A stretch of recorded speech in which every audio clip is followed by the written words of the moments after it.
크게 보면 지구의 역사가 이래 오래됐고, 뭐 앞으로 한 50억 년 더 있다가 뭐 태양계도 없어지리라 이런 자연과학자들은 이야기하는데, 우리는 상상이 안 되는 숫자니까 넘어가고 한 10,000년부터 해보자고요.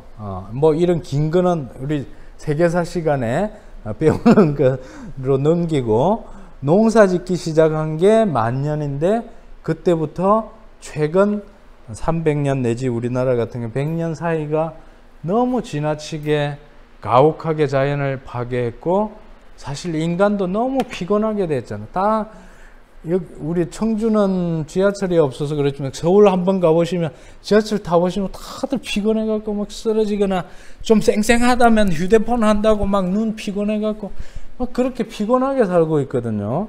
그러니까 인간이 피곤해지고 피로사회, 과로사회 이런 책도 있지만, 그렇게 일 중독, 제가 이제 주 전공이 또 일 중독을 연구하고 있는데, 그렇게 되면서도 이게 문제인 줄을 모르는 상태, 진짜 문제죠.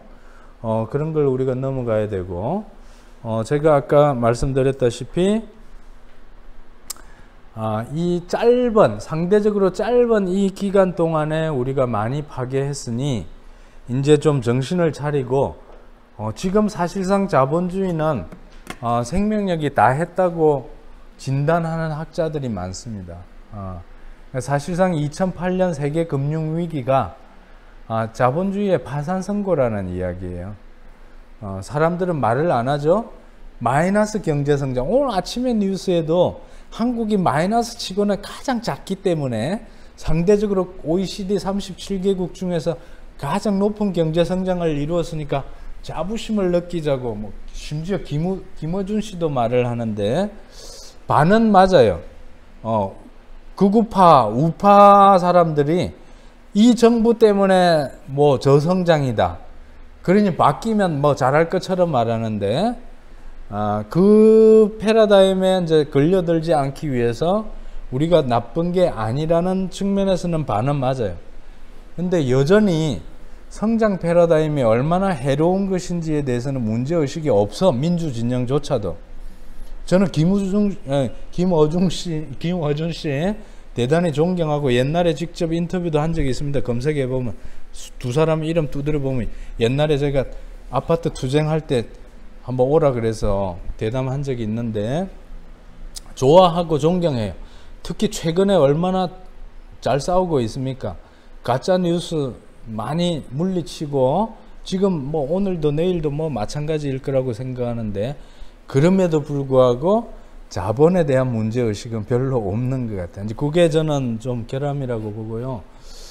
그러니까 자본주의가 이제 거의 자기 소임을 다했다. 그러니까 역사적으로 제가 성과는 인정하자 그랬잖아요.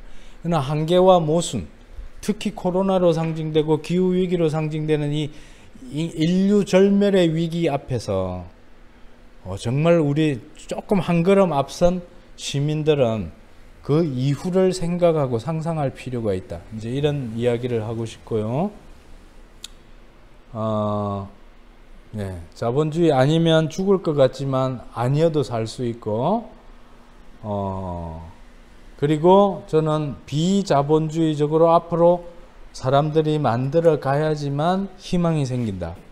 그래서 무한 이윤을 위해서 대량 생산, 대량 소비, 대량 폐기하는 게 아니라 적정 생산, 적정 소비, 그러니까 적정 생활이 되겠죠. 저는 소비라는 말도 어떤 분이 인간을 호칭하는 명칭 중에 소비자라는 용어만큼 경멸적인 용어가 없다, 이런 이야기를 하신 분에게 그 이야기를 듣는 순간 뒤통수를 맞아. 우리는 너무 생산자와 소비자 그냥 당연하게 배워왔잖아요. 근데 맞는 것 같아. 생활자이지. 생산해서 생활하는 사람이에요. 그리고 폐기라는 게 아니라 전통적으로 우리 어른들은 다 순환이 됐어. 밥이 똥이 되고 똥이 밥이 되고, 그 다음에 배추 이런 거, 상치 뭐 이런 거 싸더라도 짚을 싸가지고 그 짚을 나중에 밭에 버리면 그게 거름이 되잖아. 지금 다 플라스틱이고 뭐 쇠고 뭐 이런 거 해갖고 다 빠져나오거든요. 쇠는 그나마 좀 낫지만 플라스틱은 결국은 나중에 미세 플라스틱으로 우리에게 해를 끼치는, 순환은 되는데 이제 해롭게 순환이 되는 거죠. 아까 말씀드린 대로 이 세 가지를 생각하는 대안이 열려야 된다는 게 제 생각이고, 그거를 압축적으로 요약하면 적정 생산, 적정 생활, 적정 분배, 그리고 적정 순환의 시스템, 폐기가 아니라 순환의 시스템이 되는 게 바람직하다, 이렇게 생각하고 있습니다. 지금 이 부분은 굳이 설명 안 드려도 우리 이런 개념으로 경제성장 해왔으니까, 그리고 지금 옛날보다 많이 좋아진 것 인정합니다. 인정하지만 그러나 이 대량 생산과 대량 소비로 말미암은 폐해와 모순, 한계가 지금 우리에게 닥쳐왔기 때문에 다른 것을 생각해야 된다, 이제 이 이야기를 하는 것이고, 분배라는 것도 분명히 우리가 사회적인 압력을 가하고 문제 제기를 하고 불평등하거나 부정부패하거나 이런 부분을 찾아내서 고루 분배하고 수준도 올려야 되는 거 맞아요. 그런데 그 그늘은 늘 아무리 부자가 돼도 상대적 박탈감으로 절대적 만족이 중요한데, 내가 배부른데도 딴 놈이 1년 만에 1억 2억 벌었다 그러면 배가 아파 죽어. 나도 그렇게 하려고 그래. 그러니까 다 두기꾼이 되는 거예요.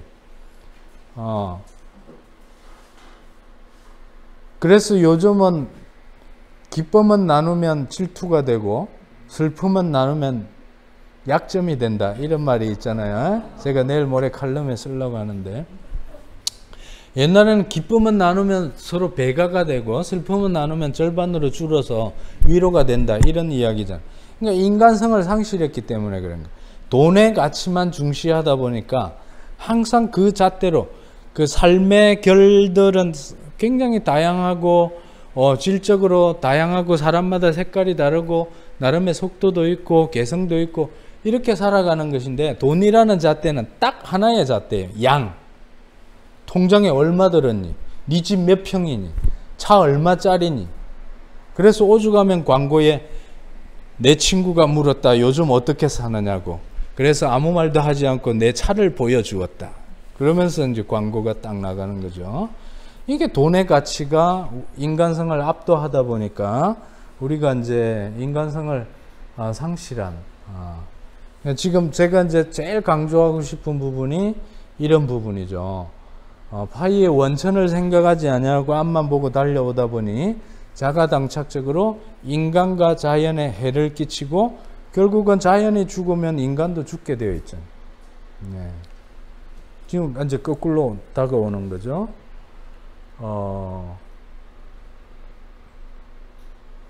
그래서 생산성으로 뭐 효율 향상하고 이러는 가운데 투입 줄이고 산출 늘리는 과정이 1, 2, 3번이거든요. 이걸 보면 내용이 저는 바람직한 생산성도 있다고 봅니다. 예를 들면 쓸데없는 공정을 생략하고 또 효율적으로 이래 만들고 새로운 아이디어를 가지고 적은 비용으로 더 많이 만드는 좋은 생산성도 있다고 보지만 80% 이상은 이 1, 2, 3번 안에서 놀아요. 그러니 한 20년 지나 보세요. 건강이 다 망가지고 자연이 파괴되고, 여러분들 이웃에 요 우암산에도 약수터 있었죠, 옛날에. 지금도 물 먹나요?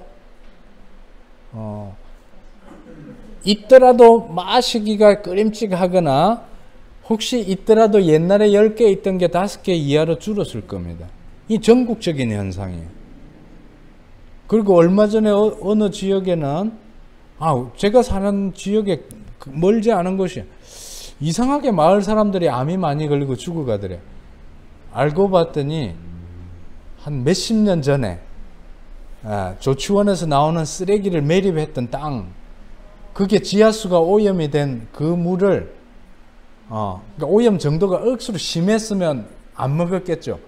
약하게 오염되면 그냥 물 맛이 이상한데 하면서도 시수도는 돈 줘야 되니까 이 가난한 시골 농민들이 그냥 뭐 하시는데 몇십 년 먹다 보니까 암이 오는 거예요. 그게 최근에 밝혀져 갖고 난리가 나고 그랬는데, 그런 게 한두 군데 아닙니다. 또 전국적으로.